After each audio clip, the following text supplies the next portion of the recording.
Hello.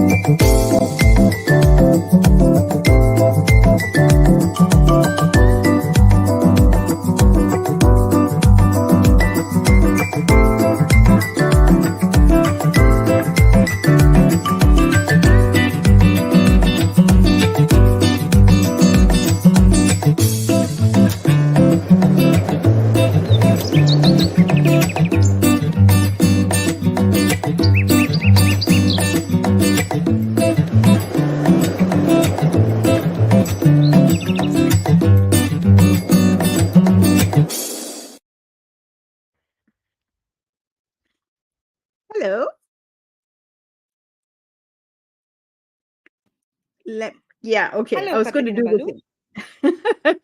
same. and the same as well. Kotakinabalu, hello. So for our viewers, why are we wishing each other hello from Kotakinabalu? It's because we are in Kotakinabalu this week. Hi, Malar. Malar is on the second floor of the hotel, and I'm on the seventh floor of the hotel. And yeah, we have our second episode for June, the month of June, talking about adaptive leaders. So, welcome everyone. Very good to see you here. And I'm looking forward to hearing your questions and your comments as usual as we go into our show. So, Malar, I'm going to introduce our guest for this week, Kenneth Chan. And if anyone were to look at Kenneth's profile on LinkedIn, you will see that he's been with the who's who in brand names through his career, right? He doesn't like to use the word retirement, but since most people relate to that word, I'm going to say that he's in a kind of a retirement, a chosen retirement. He calls himself a reluctant leader. He's also he had to be nudged into several leadership roles through his career. He's and based on his experience, he's written a book called Asians in Charge, right? And it has a very interesting perspective. I like the perspective, Muller, because I think it's similar to why we called this show Leadership in Flow Asia, because we're talking about Asian leaders and the Asian quiet leaders who do really, really good work for themselves. So we're going to bring Kenneth up, and then we can have a nice chat with him. So shall we do that? Are we doing that? Let me do that.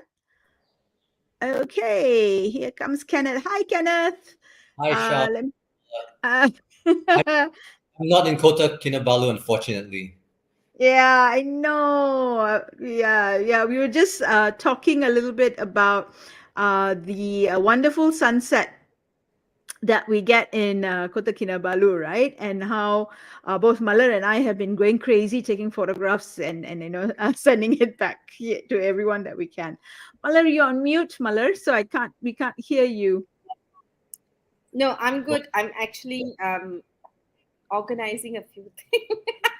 Oh, okay. All right. Good. Right. So, what are we going to do? We're going to ask you the first question that we're going to think about, right? So, what made you write Asians in Charge? What's your story? What's the backstory behind wanting to write that book and also writing that book, obviously? Okay. Sure. First of all, thanks for having me on the show, Mala and Sean, and for everybody on board as well on this video cast. I appreciate the time. As Mala mentioned before, or Sean mentioned before, I've been through many multinational companies in my career. I have been a reluctant leader, meaning that in every role or every opportunity that I've had to move up or move regionally, I've kind of had to be pushed and nudged towards that opportunity. And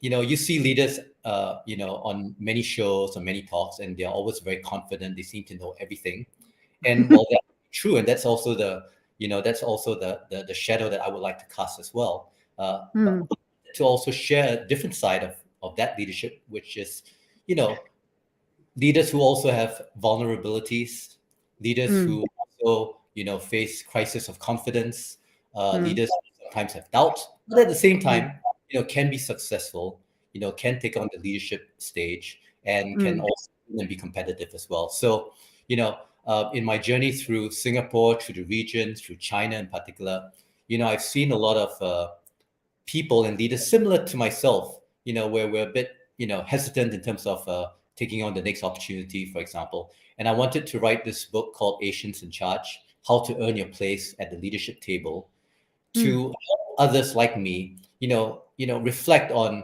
what's holding them back, and also to share some tips as to how they can perform better, how they can behave a little bit better to take on, regional, global opportunities, bigger opportunities in life. For myself, just as a anecdote or background, in the Myers-Briggs, personality test, right? I'm an INFJ, and under the test score for introvert, there are 20 questions. I'm 2020I, right? Okay. And what I've realized is that a lot of Asians are like that as well.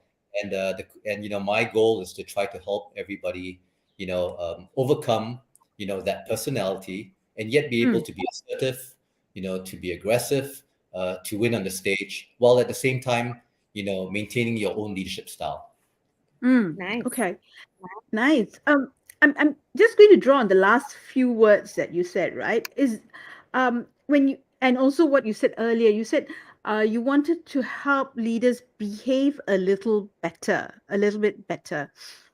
Can you tell me what you meant by that? Can you give me some examples or help us know what you mean by that, behave a little bit better?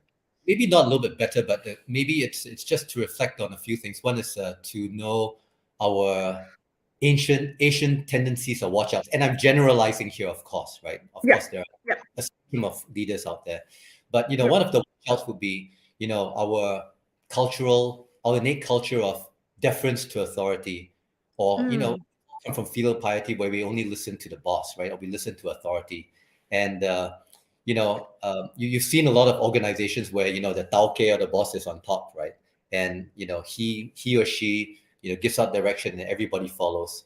And in that type of organization, it's really, a command and control type of organization, and everybody's just loyal and nobody dares to stick their head out or try new things, because why do that when, if I'm loyal to the boss, I follow his or her orders, I'm good, I do well in the company. But it doesn't really, foster an environment where people are empowered, where people have the ability to think, and people are able to contribute a little bit more. So I always find that, deference to authority is one thing and being respectful is one thing, but, we should always give the power where, our frontliners are closer to the customer, or, those sorts of things, right? The second thing I think, is that all of us have been, in Asia in particular, we do a lot of rote learning. We're good in math, we're good in, memorization and those sorts of things. Sometimes we're not so good in thinking on our feet. I remember when I was a young, executive in SIA, one of the things they said is, Kenneth, you really need to, be able to talk on your feet. So why don't you join Toastmasters and, try to learn something there. So in my first Toastmasters session, I realized, given a topic, I couldn't even talk for 5 minutes on that topic. And it was embarrassing, right? So I honed my skills up. I became a little bit more well-read to be able to, hold my own every time, conversations come up, or every time I was put in the spotlight. But role model also kind of holds you back from being a little bit more creative, a little bit more differentiated in problem solving, and that's what we need to, really think about. Another watch out would be, we're very good at, in Asia, we're very good at personal relationships, right? Guanxi, especially in China, for example, where we're used to making, we're used to working with friends around us, but we're not necessarily open to building our networks more externally. We're not comfortable with building networks, which gives us different perspectives, right? So something we need to work on. And then the last few things would be things like, harmony. We hate conflict. At the same time, how do we have a little bit more constructive, challenging in our thinking, and people around us who can provide more constructive feedback versus just, having harmony in the way we work, etc. Yeah. So those are the watch outs. Malar, I know I said you go next, but can I just dig, dig in a little bit more on what Kenneth said, right? You said the second thing was thinking on your feet, right? Uh,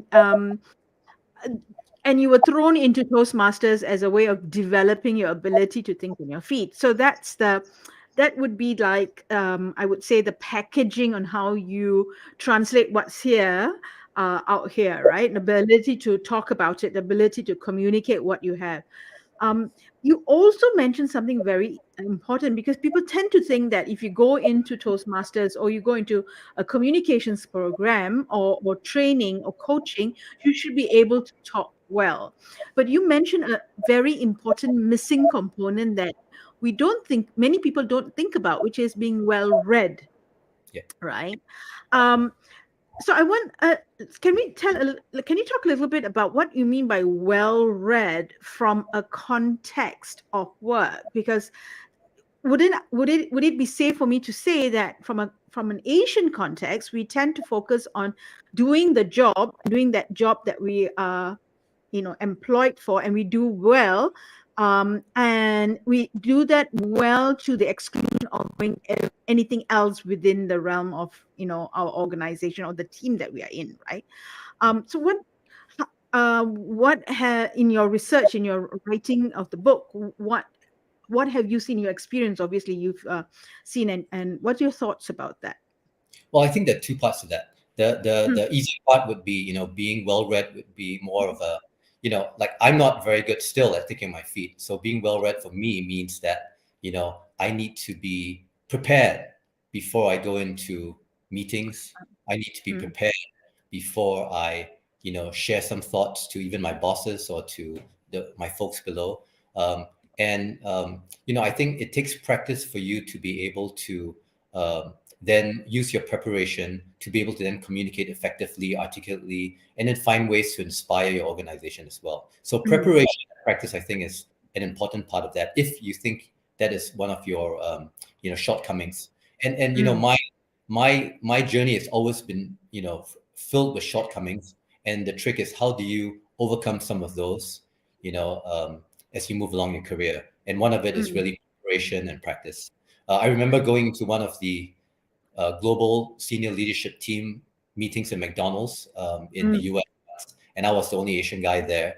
And when it came time to question and answer and comments, right, everybody was just racing to raise their hands and give mm, comments back and those sorts of things. And I just, sat there and wasn't quite sure whether I was ready to give a comment. Thought my comment might be of no value, and I didn't give anything there.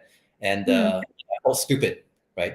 But since then, I've been prepared for those meetings, and mm, I'm able to give comments. And some of my comments have, you get a bit of confidence when you practice. Some of my comments were extremely well taken, and some of them mm. were just, some of the comments just passed through the night with no sound at all, right? So not so good. Yeah, You practice and you get better and get more confidence in it. But I think yeah, the second is that is, as you mentioned, it's more of a perspective, right? A lot of us in Asia, we tend to, given a task, we're really good at execution. We put our heads down. We're like a mm, dog on a bone. We bite it off, and we just, get yeah, down to work, and we get things going, and we're really good at execution, getting things done, for example, right?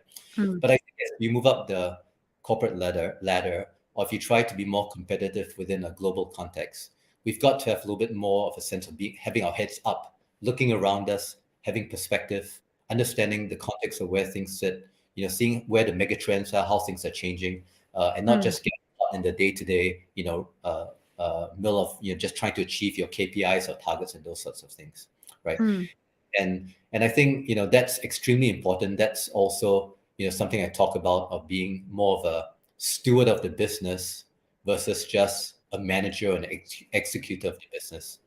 And you can imagine if your boss sits in New York, in London, or in the West somewhere, a continent away, for example, and he or she sees you as a leader who can navigate the business for the short and the long term, has a strong mm, vision, can articulate that vision well, brings people along. I mean, that's the steward that you need. But if he or mm, she sits there and finds this person who is just heads down, busy work, can't articulate what's going on, that's going to be challenging. So these mm, are things I think we need to have a little bit more practice of, and consider a little bit more of as well, to be stewards of the business. And thank you for that. One of the things that I talk, I mean, that comes up very often in the work that Muller and I do with leaders, is that idea that your knowledge is not just at the core, or the area that you're working at. It needs to kind of go out, right? So if you're tangentially, where do you look at not just this, but what's the broader area? And as you go up that ladder, that leadership ladder, then looking at a more broader area and a more broader perspective of that. That's one. Number two, the idea that spontaneity needs to also be, it needs to be practiced. It needs to be prepared for it to work for you, especially on the onset, when you're building that skill, or you are experimenting with the idea that maybe I should try this. How do I try this? So that to me was very, very useful. Muller, handing it over to you. Thank you. Whoa. Now I'm trying to see where to start the question, because I have so many questions. I mean, I think one of those things that when in our pre-interview conversation, well, I found you're very inspiring. I have to say this publicly, but today, as you're talking, I'm just wondering, right? Because a lot of the things that you say, Asians have difficulty with. For me, it sounds very human, right? It's very human on one hand. On the other hand, things like, we are talking about, being respectful, right? And then at the same time, I don't know whether we're actually respectful, i.e. follow orders, whether that's being respectful, or the value of respect, or being obedient.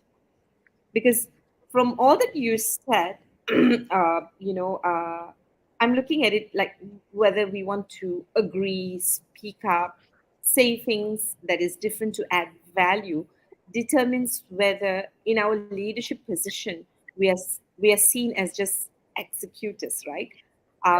Which means you take orders, you work very hard, and you get it done, right? Now, so it feels like, sometimes Asian leaders are called for who we are in terms of our character, our cultures, and our values, on one hand. On the other hand, these things seem to backfire, because respect may be brought to an extreme, looks like obedience, behaves like obedience, and that obedience is not useful in stewarding a business, right? Now, and I'm sure you've seen a lot of leaders, right? So what do you think is our stumbling block as Asian leaders in charge, right? That will help. What's our stumbling block that doesn't allow us to be the stewards that we are capable of? I think that's probably the first question.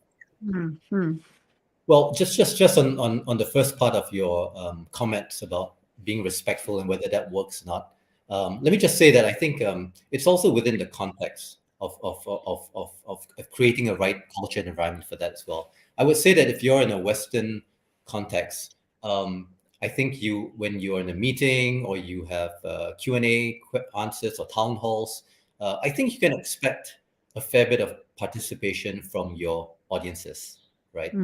But coming to Asia, and I'm sure everybody's seen this before.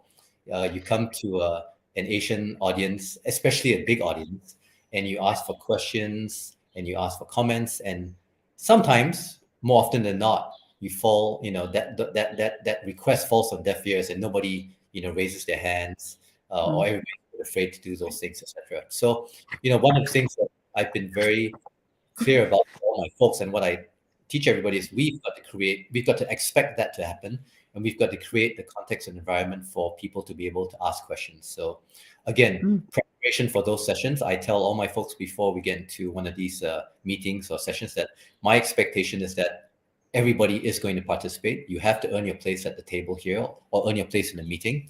If you want to attend this meeting and you're not willing to participate or engage, then there's no reason for you to be here, really, right? The second thing is, I also make it clear that I will be going around the room to get people's comments and feedback and questions. And, good, bad, ugly, doesn't matter. It's practice for me. I'm helping them practice as well. And I, being, making sure that, these things are said before meetings, before town halls, before, feedback that's given. It's very useful. And people start getting practice, get more comfortable. People understand that, not everything's perfect, and, they get used to it. And I think that just, allows people to continue to, on that momentum of being able to be more participative and engaging.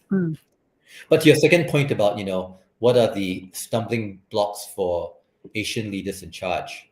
I think it really does revolve around this idea, in my opinion.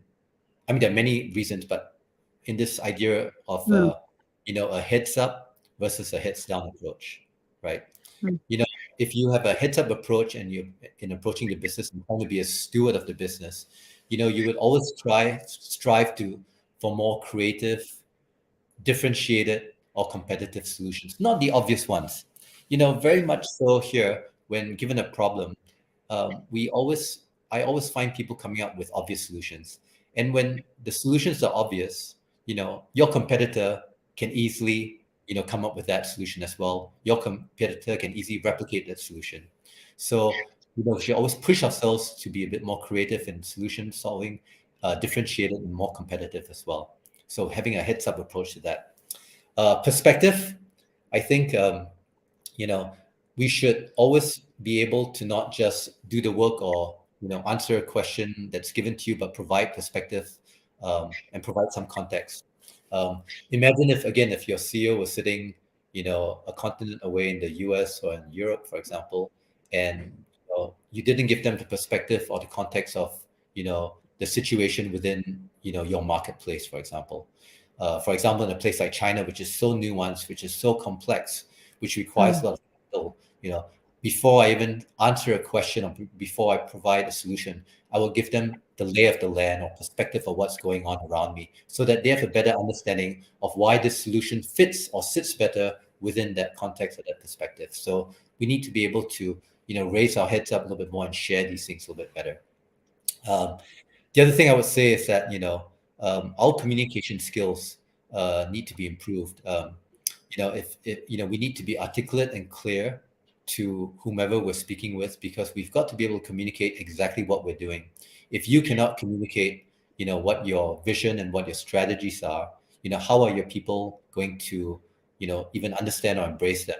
It's a great practice we had in P&G or Procter & Gamble was to have this one-page, memos and business plans cannot be more than one page. And it forces you to articulate, get to the point, be very clear, the right supporting statements for you to then be very precise and concise also in what you're trying to say, almost like an elevator pitch. So that's important. We're not very good at that. And then the last thing I'd say is that, we're all very business minded. We want to make a lot of money, but, I would say that, one of the things for a heads up approach is to make sure that we also build the organization, build, talent and capability from the get-go. I would say that, at the time when you develop your vision, your business plan, you should also be thinking very quickly about your organization capability, because all of us know that talent lags the business all the time. We might have a great business plan, but we always say, I have a problem executing it because I don't have enough people, or I don't really have the right quantity of people in the organization right now. I'll have to go higher, and that delays your plan from, coming to fruition, over time. So organization capability, those sorts of things needs to be done from day one as well. And That was in today's world, another thing I would add is just, risk management, because, we're seeing too many black swans coming from nowhere. VUCA, I know that's a buzzword, but, from our point of view as Asians, not just doing the work, but making sure that we also identify the risks, and we, in our plans, we also have, a set of, initiatives to make sure that we're also thinking about how we mitigate those risks as we move forward as well. Mm.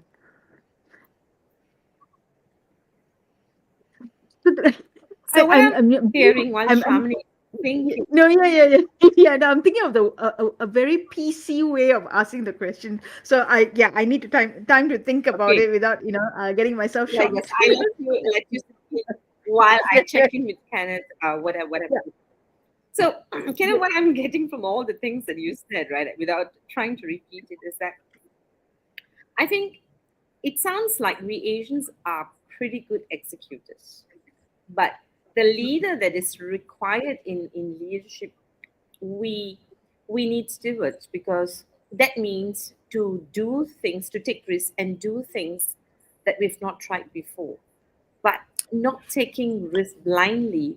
Now, if you don't want to take risk blindly, then you need to be able to and think like a leader, think differently, and then be able to then communicate that to the people who are going to execute this for you. And Yeah. for all of, if not all, if not some, because I think one of those things that you say, which for me was very powerful, is the clarity whether you're going to be a heads up leader or a heads down leader, right? Mm. Because if you're a heads up leader or a heads up person, you need to look around and really know what's happening around you, gather the information, and then move forward. And for you to move forward, there's going to be a lot of unknown territory or uncharted territory that you need to lead your people into, because that's where your differentiator could be.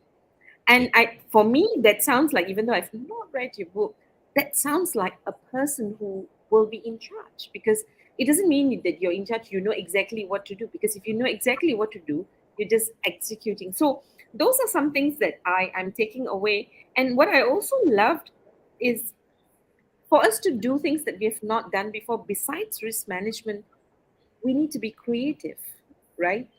And for that, we need to be able to first think clearly how creative we're going to be, and be able to communicate that, and know how we're making decisions. So that, I thought there was a lot of stuff that you said in a very, very clear manner. Sure. Mm. And then let me just caveat that a little bit, right? Sure. Because I've been an operator all my life, and I need to get results as well. So in Mm, no way am I dissing the point of good execution, because I think execution is just as powerful. I think exactly what you said, but I think what I'm alluding to would be that Asians, we tend to be good at execution, so that's a formidable advantage that we have. So let's keep that number one, right? So that heads down. That's something that we have. That's very good. All I'm suggesting is that we hold that dear, but we also, move ourselves up this value chain ladder of being more stewards of the business and having more of a heads up approach, right? If Mm. we can combine those two things, if we can combine, having good vision and strategy and differentiated solutions together with great execution, I think that's a big winning formula. I nice. give an example like Apple and Foxconn, both are great companies, Hmm. fantastic.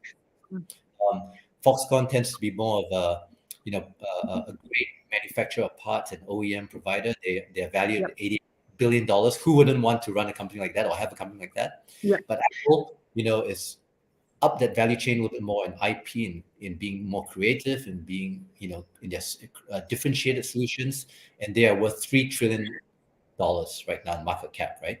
So Mm. it's not to say who's better or who's worse, but it's to point to Asians that we could just move up that value chain a little bit more. Mm. We could do Mm. better as well. Yeah. Yep. Nice, nice. Thank you. Um, shall I go for the next question? Okay. Go for Now, the question. so what I'm hearing is that we are very good already operationally, but let's do let's be stewards so that we can now add value and take the business where it could be with its potential. And for that, we may need to pay attention to the skills that matter in that level of leadership. We're not saying it's either or. You already have this, that's a given. Let's do more.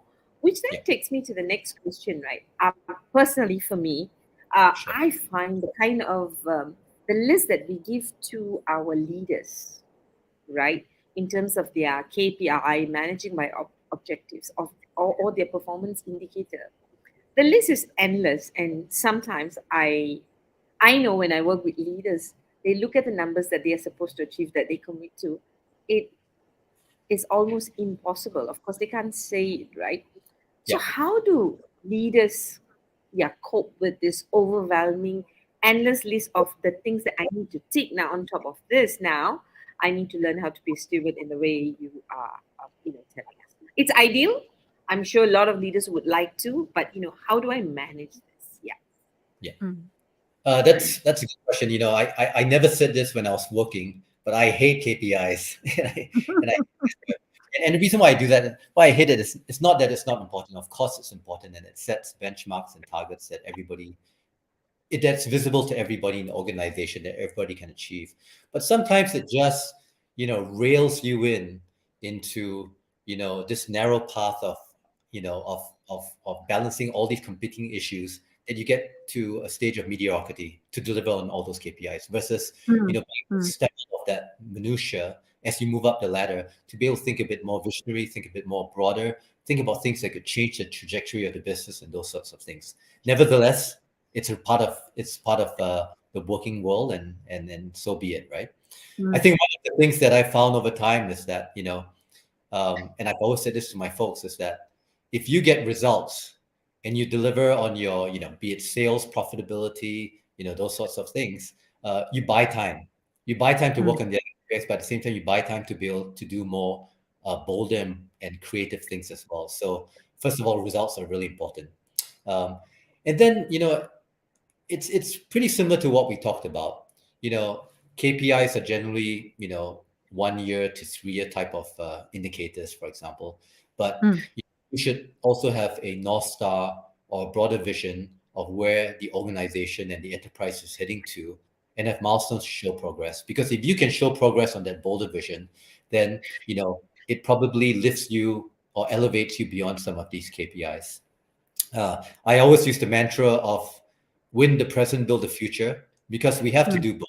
And winning the present means I've got to deliver on my results. I've got to deliver on my KPIs for the now. But while I do those things, I must never forget that I'm also putting or laying the bricks for building this future wall or this future vision that I see. So you have to do those things in tandem. And, of course, doing some of those things that take a few years and building the vision of the future, it's difficult. And sometimes we, you know, tend to tell ourselves, forget it, I've got too many things, that I need to Mm. achieve, need to deliver for today's results, that I'll just move that, I'll do that some other time. I'll do it next year, for example. We keep on pushing these things down the road. Um, and an interesting thing I do, in my organization when we get into some of these bigger projects is I always take a snapshot, right? And of course, now with mobile phones, we take a Wi-Fi, of us sitting in the room saying, well, embarking on this, major, call it Mm. uh, technology differentiated program, for example, and it'll take us 3 years to get to a certain stage. And we take the same picture 3 years later, and we try to compare and ask ourselves, what doubts did we have when we first started on this journey? What were we really thinking about this project? Were we really on board or not, etc.? And now when we think about it, what do we think now? Do we think that, thank goodness we started on this journey, and now we've gotten so much progress and we're way ahead of competitors, that we're in a good place? Mm. Or did we say at that point in time, let's not start on this journey and let's kick this can down the road, and oh my God, we still have to get started on this project, which we did start 3 years ago, right? Mm. So some of those things I think help us elevate us from the day-to-day minutia, the day-to-day KPIs, and those sorts of things. Something is here. Yeah, yeah. And that's an interesting way of looking at it both at the short term and the long term, right? So you're kind of, you're doing an accordion about with the time span. I so if I take that idea, right, that we have to play with, that we have to keep our eye on the ball as far as, performance indicators are concerned, or whatever measurements that we are using, right? On one part of the equation. The other part of the equation is, are we thinking heads down execution, or are we thinking stewardship, right? Yeah. If I'm a leader and I'm at the level of strategy, I'm a leader who's leading this company, And I want to build a pipeline of leaders who are heads up, who are stewards, who still know and understand the fact that, KPIs are there, yes, but we need to look at it from a broader picture. How do I, as the leader of this organization, like you have been, look at what's the ecosystem? How do I systemically build this? That I'm able to build both these things. So my leaders are looking at the KPIs, having the eye on the ball as far as that's concerned, but they're also developing their leadership skills in beyond this area of execution. That they are building that stewardship, they're thinking stewardship. So, Yeah. as a leader of the organization, how do I think about it from a systemic point of view to Yeah. build that? Yeah. As we get back to this discussion, I mean, a lot of leaders are able to get to the business plan and achieve the targets, right? And those Mm, leaders are very successful as well. The transformative leaders are the ones who are able to do that, but at the same time, while they're doing those things, set the organization on a clear path for transformation, future growth, whatever is needed from their business or whatever the customers are asking for, right? mm, So the the folks who only focus on the now, over time will find that they are lagging behind because they have not changed the trajectory of the business according to how the mm, consumer is changing, right? The ones mm, that are more transformative are the ones who are able to achieve the results while at the same time, bringing the organization through the changes which are required as well. So how do you do those things?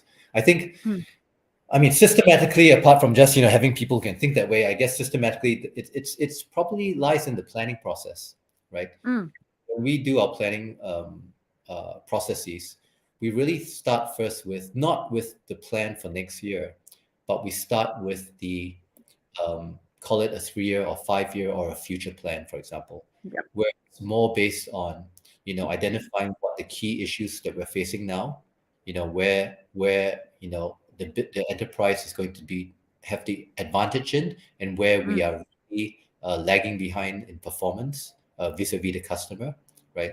Um, and trying to look at also where the mega trends are and how does our business fit in or not fit in into these mega trends, because mega trends are not going to go away. The mega trend of digitalization, the mega trend of using things like blockchain, eventually mm, sustainability, sorts of things. So we have to sort of make sure that our plans are pegged to these mega trends, because that's where the consumers and that's where the environment is heading to as well. So the mm, first part of that planning, I would say, talks about the broader strategy, the broader vision. And if that vision really, we do go through those planning processes. If that vision eventually becomes not so inspiring and becomes a bit mediocre, we really take a mm, step back and try to find mm, something that's more transformative and a bit more inspiring.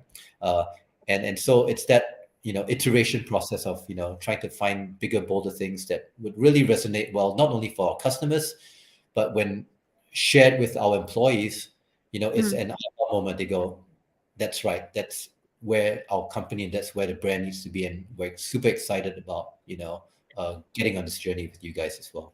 And then from there, you flow into your annual business planning, and the annual business planning then becomes just bricks or layers that help you build this wall to get mm, to that change that you're looking for, or get to that growth that you're looking for, etc. So I think the planning process is extremely important as to how you start identifying these things and how you build your annual plans to not just meet your financial targets, but also meet your visionary targets as well. mm, mm.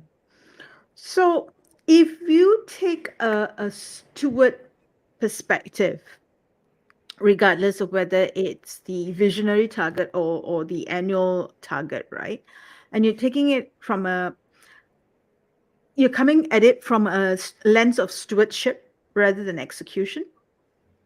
What what do you think needs to be in place for a leader to be taken as a steward, like they're seen as a steward?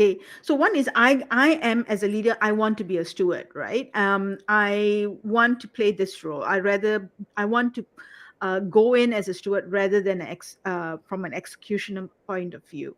Um, what do I need to do to ensure that my direct reports, my subordinates, one, take to it, number two, they see the value of it, or they don't get like, oh my god, what am I supposed to do? I don't know what to do because this person, my leader, is more of a steward rather than telling me what I need to do, right? So what needs in so while we are preparing ourselves, we are moving in a particular direction. Our people, the people that we work with, that we lead, need to also be prepared, right? Yeah. So what I'm asking is, how do we do that? Well, I think again, it's systemizing and having processes to be able to translate these things, right? So I Hmm. Hmm. about the first process of how we can a process of planning of how we think more strategically about these things. Sometimes those are pie in the sky, as you mentioned, right? And it doesn't translate down. So we get into after we do all the planning, for example, the strategic as well as the financial plans. We spend also an inordinate amount of time to operationalize those plans. And operationalizing those plans means that now I'm going have to share this vision first and foremost, and hopefully it's an inspiring and strong vision to my employees. But I'm also starting to operationalize the plan in terms of how does this relate to you? How does it relate to your departments? How do we break it down by quarters, for example, and check milestones of how we're progressing and those sorts of things, right? Then that becomes a bit more bite-sized. It comes out as more bite-sized pieces versus this, big broad stroke, which seems to be a bit pie in the sky of how we're headed. For example, if we needed in McDonald's in Singapore, for example, in the old days we had, the old ways of ordering, through the front counter, through our crew, and now we've totally transformed it into self-ordering. The customer orders on the queue through the app, and we don't have anybody in the crew, for example.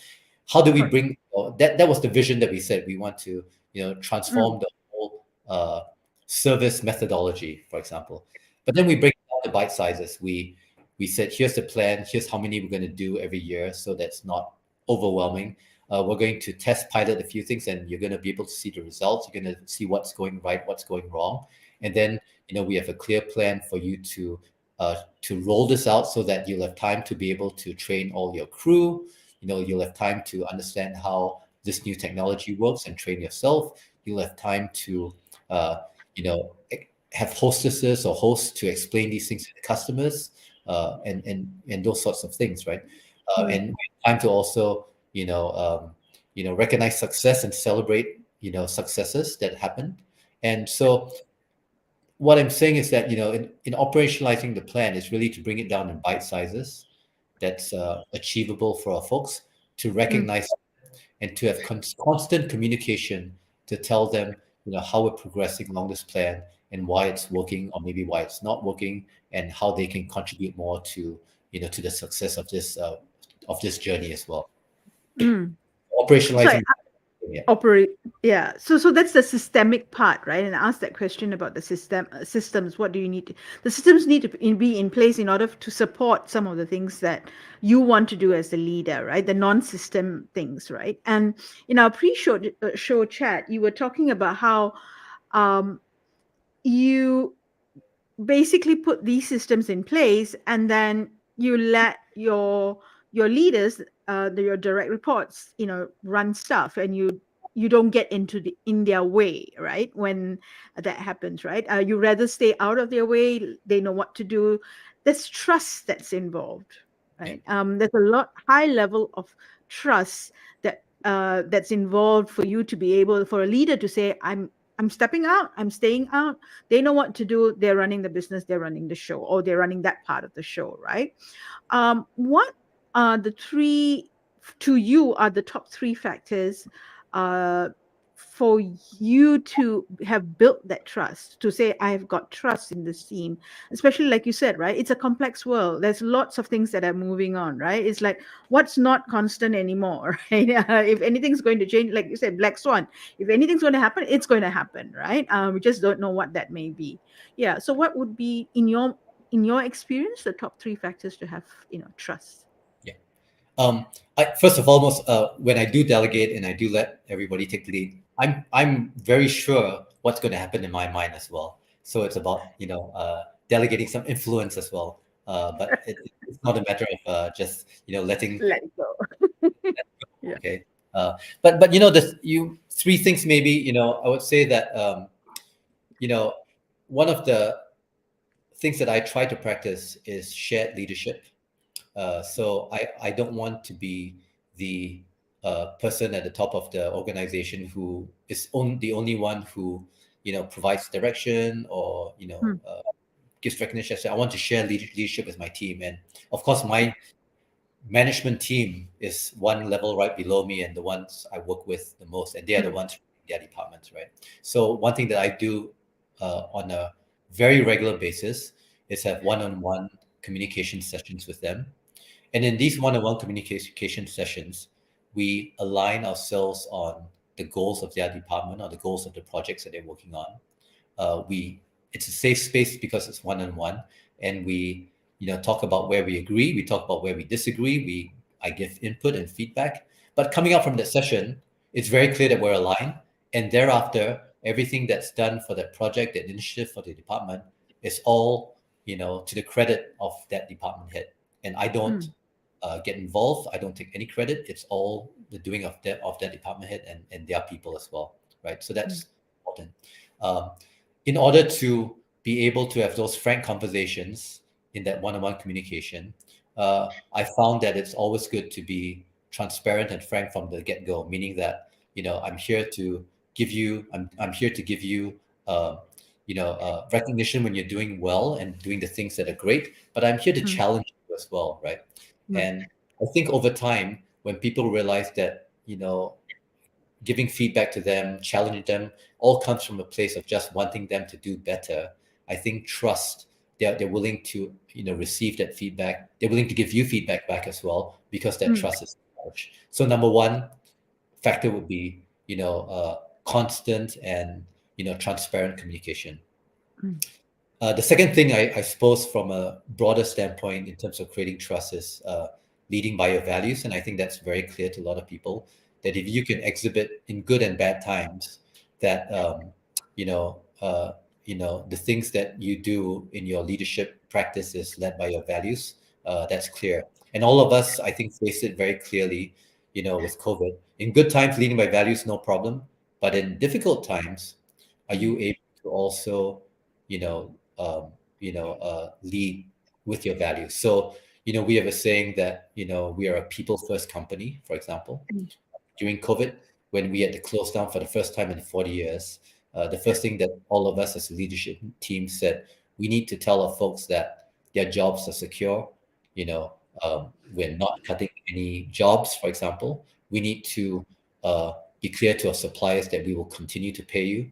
We need to be clear, to the people, all our partners, for example, that mm, we're going to continue to be your partner and continue to pay you as well.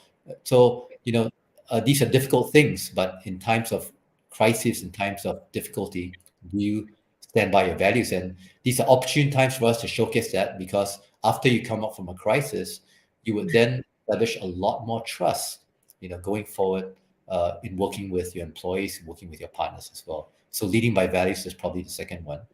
mm, Third one is more, I think, more of a personal one for me. Is trying to lead with empathy, empathy to the situation, empathy to our people.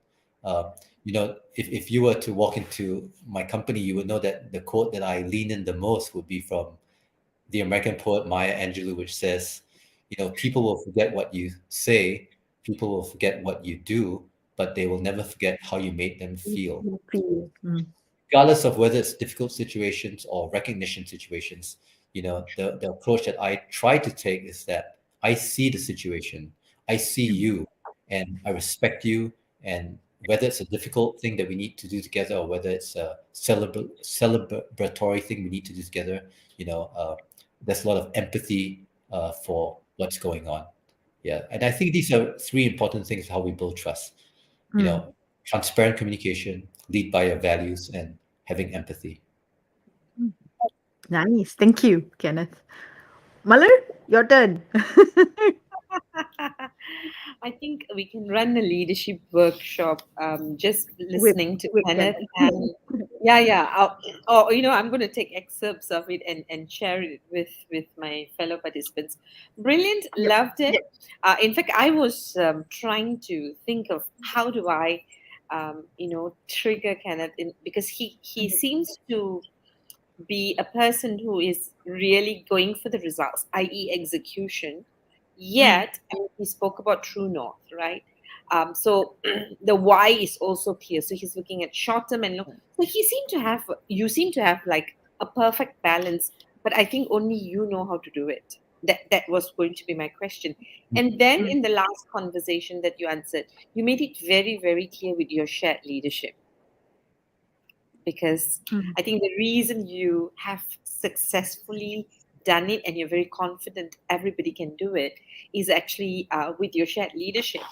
And for us, for any leader to have shared leadership so that you don't have to figure this out all alone is where, I think you're building trust with your next level and every other level through your transparent communication, leading with values and empathy really comes together. And that's my takeaway. Last question that I have for you is this, right? I think there are a lot of good leaders. I feel very blessed because I meet a lot of good leaders, right? But sometimes it takes a bit for them to get to from good to what we will call great.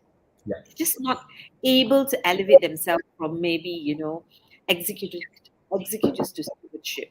That few things that they are not able to do. So, in your experience, what is that one invisible chain that holds good leaders from leading well? Yeah. Well, first of all, I think a lot of it's courage, but that's a difficult trait. That's a personal trait, right?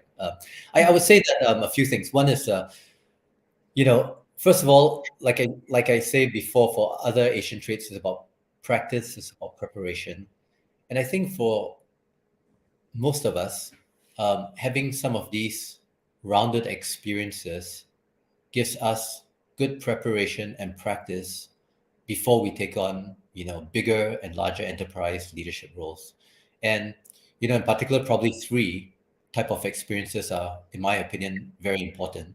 One is operational experiences, and as I said, execution is key. So operational experience, if you can get the experience to be not just in one department or one function, but are able to try out a myriad of functions, it would be very helpful. I had the opportunity, I started as a marketing person, but I was able to run operations. I was able to run human resources, supply chain, real estate, and those sorts of things. And that gave me a lot of confidence as I moved up to regional roles to be able to, stand my ground in terms of, what I needed to say as a leader to the team, right? So operational experience is one thing. If you get a chance, regional experiences is another thing because Mm. working in a safe environment in your homeland, for me in particular, Singapore, where everything's very systematic and very structured, that's one thing. But going into an emerging market, going into a pivotal market like China, for example, puts you really into a different culture, with Mm. different employees with different mindsets, and how do you actually test your own leadership in that context as well. So having regional or overseas experiences, in my opinion, something that you should try to have. And the last one I would say in this kind of VUCA world, right, is almost to have the opportunity if it does come up, to have crucible experiences or maybe crisis experiences. If somebody gave you an opportunity to say, go to this market and turn it around, or we have this project which we are banging our head against the wall, maybe if you could take a lead on that. It's important to try some of these crucible opportunities or experiences because it allows you then to say, when things are not working smoothly and things are not just all hunky-dory, how do people react? You learn about that. How do I communicate and bring people along in the deepest, darkest moments, for example? How do I think about not just solving the problem now, but I need to think about when I do come out of this crisis, how does my business brand even accelerate further? I need to think out further than just fixing the problem now. So those experiences are very important. three of them: operational, regional, and crucible, I would say. And for me, when it comes to courage, right, my test that I use for myself all the time is that when I'm leading an organization, and we all know about the concept of having a growth mindset. Let's say yes before we say no.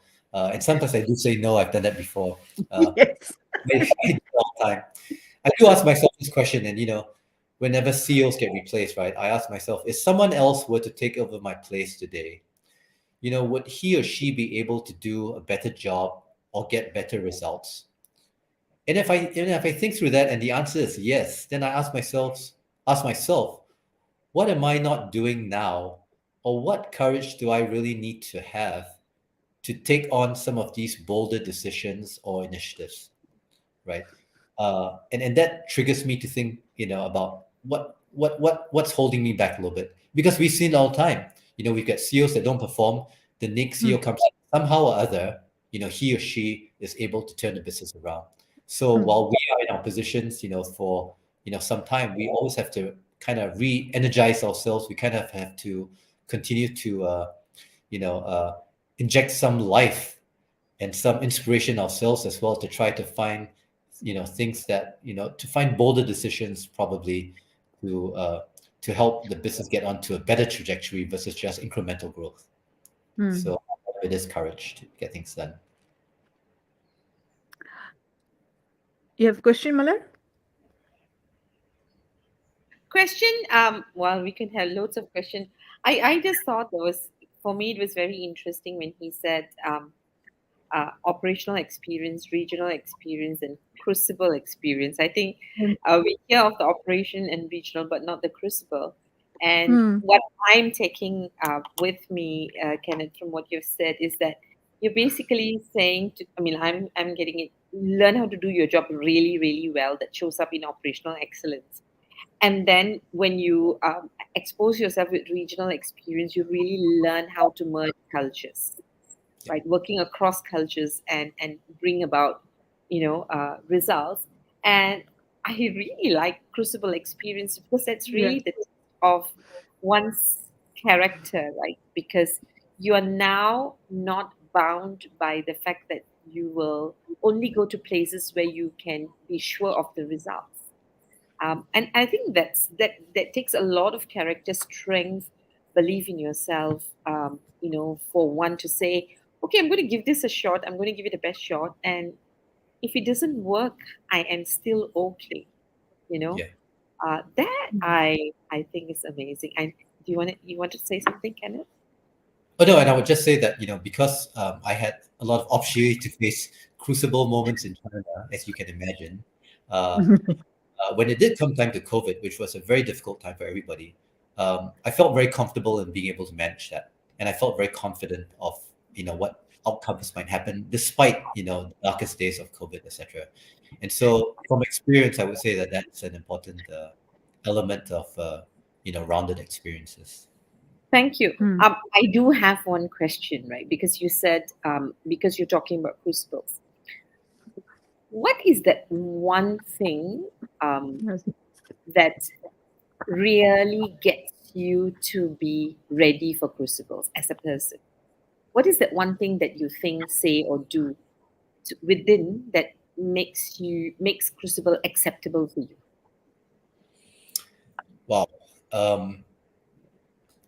Again, I think it's there's so many things in that moment, but I still fall back on your values of how you run the business. Because everything falls back on when you have to make difficult decisions. Do you make decisions that are just going to be financial ones because you are under a lot of financial pressure, for example, in business? Are you going to make decisions that are just for employees, for example, etc., right? So I think it's finding that balance of the way forward, and the way forward will really be based on your values, right? So what both everything's important, but what are the most important things that you have to prioritize first? And I think in leadership and strategy, it's really just about prioritizing what's most important. And depending on your values and depending on your company or corporate culture values, etc., I think those things come to life during a crisis. And if it doesn't, then shame on us that we speak a good we talk a good talk during good times, but when it comes to the crunch, we don't live up to our values during times of crisis, while also being, of course, financially prudent and financially mindful as well. Nice. Well, if Very I nice. had to rework the topic by Kenneth, I'll say live and lead by values is what I'm getting. Yeah, live and lead by values, right? So Values, yeah, yeah. thank you very much, Kenneth, for this like lovely 1 hour. I'm gonna just let Sham wrap up, and we should say goodbye. It is 7 o'clock. Yes, it is 7 o'clock. So, Kenneth, before we wrap up the show, is there one last thing that you'd like to leave with our viewers? Your thoughts, one takeaway, or one way of wrapping up the whole session and saying, okay, this is my gift to you in terms of, if you're going to be the Asian in charge, take your seat at the leadership table, what would it be? Well, I'll just say that I hope that I can be an example of a vulnerable Asian who continues to have, crisis of confidence, who continues doubts. I continue when get on board to advisories or work with people. I continue to also prepare myself, and I continue to practice because I'm not good at many things. I'm good at some things.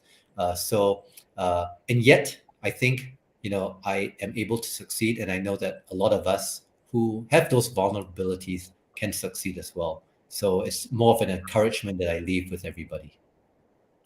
Thank you, Kenneth. Thank you for that. That was brilliant. Ladies and gentlemen, this is Kenneth Chan, author of Asians in Charge. Thank you, Kenneth. I'm going to put you backstage while we close the show for this week. Yeah. Okay. Let me get you there.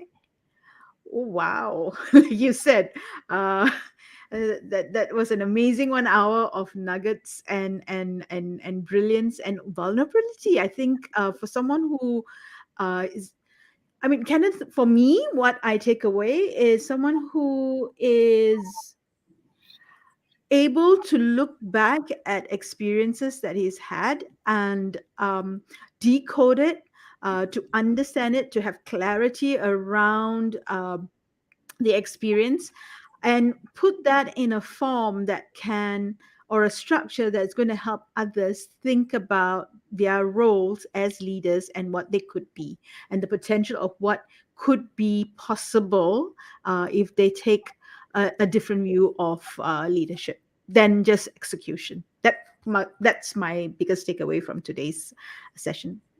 Yours, Malar? Oh gosh, just too many.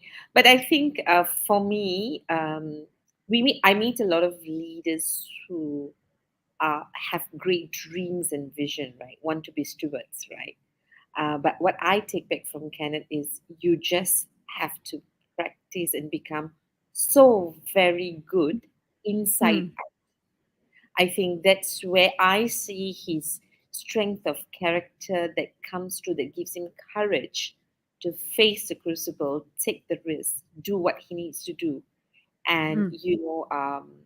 yeah, totally lead. So yeah, thank you very much. I mean, I'm so glad I met him. There's so much. I think this is a session I need to listen in all over again and see. Yes. Yeah, how I need to really internalize the messages Kenneth has shared with us. So, with that, people who listen in, Muniz, thank you very much. William, thank you very much for joining us and encouraging us. I think there was someone from Indonesia just now who joined Yeah, us. Iman Shah. Yeah. So thank you very much for joining us and encouraging us. And we really, really hope we would be able to bring more of stewards into this space so that we can see, the many stewards that we have in Asia. With that, this is Malar signing off till I meet you again in our next session.